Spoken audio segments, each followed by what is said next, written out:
Welcome to the deep dive. Today, we're tackling a really critical dilemma in the RC world. It's all about that bond, between a tire and its wheel.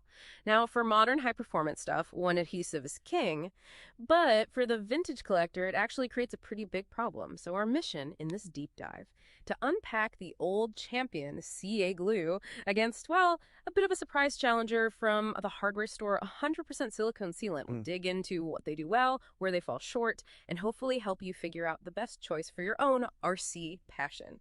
Okay, let's unpack this then. For, decades now, cyanoacrylate CA glue, or, super glue that's been the go-to for RC tires. And it makes sense, right? It's legendary for speed, like you get handling strength in just seconds, and the bond strength. It's exceptional, often rated over 20 MPas. Some brands, like Proline, they even advertise a huge 3,200 PSI. I mean, that kind of strength is exactly why Traxxas developed a special glue for their XO1 supercar, the one that does over 100 mph. Yeah, they needed it to stop tires ballooning out and, well, exploding at high speed. Right. But here's the catch, especially for collectors.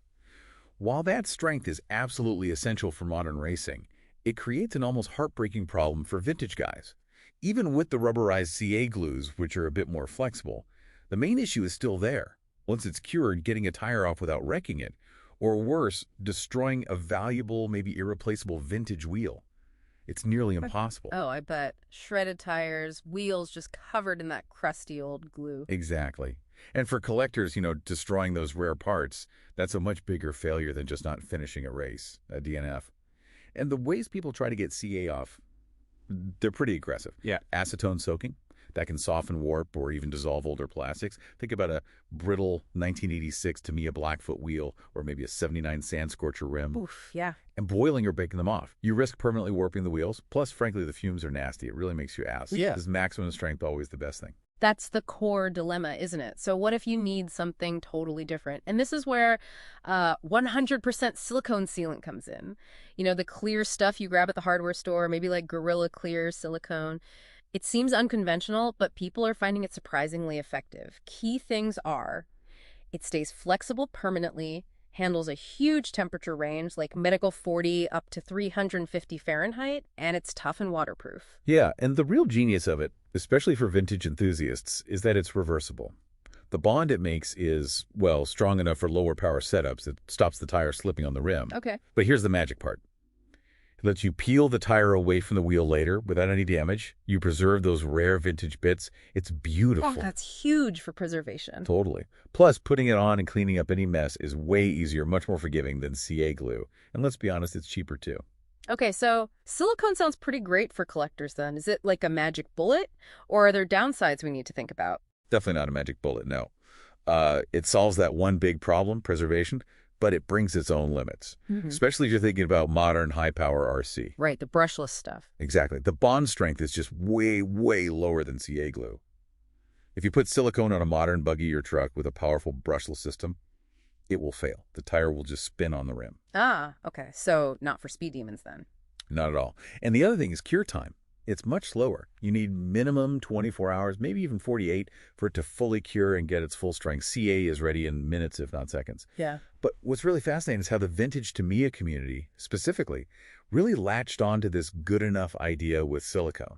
Lots of those classic Tamiya kits, people run them with the stock 540 silver can motor. The standard brushed motor, yeah. Right. They just don't put out the kind of power that needs super strong CA glue. Silicone provides just enough grip to stop the tire slipping in that case. And there's a cool side benefit, the Tamiya fit problem. Oh, I know this one. Those old tires can be incredibly stiff and hard to get onto the rims, right? Like the Hornet or Frog tires. Exactly. I remember struggling with those. Silicone actually acts like a lubricant when you're applying it. It makes sliding those tight, stiff old tires onto the rim much, much easier. Huh, that's clever. So it helps build it and preserve it. Precisely. It's this mix of being a practical assembly helper and a preservation tool. It just fits perfectly with what that community values. So really, choosing your adhesive comes down to your specific needs, right? And I guess what you consider an acceptable failure. Like, are you building a shelf queen that just looks pretty? Silicone's probably your best bet for pure preservation.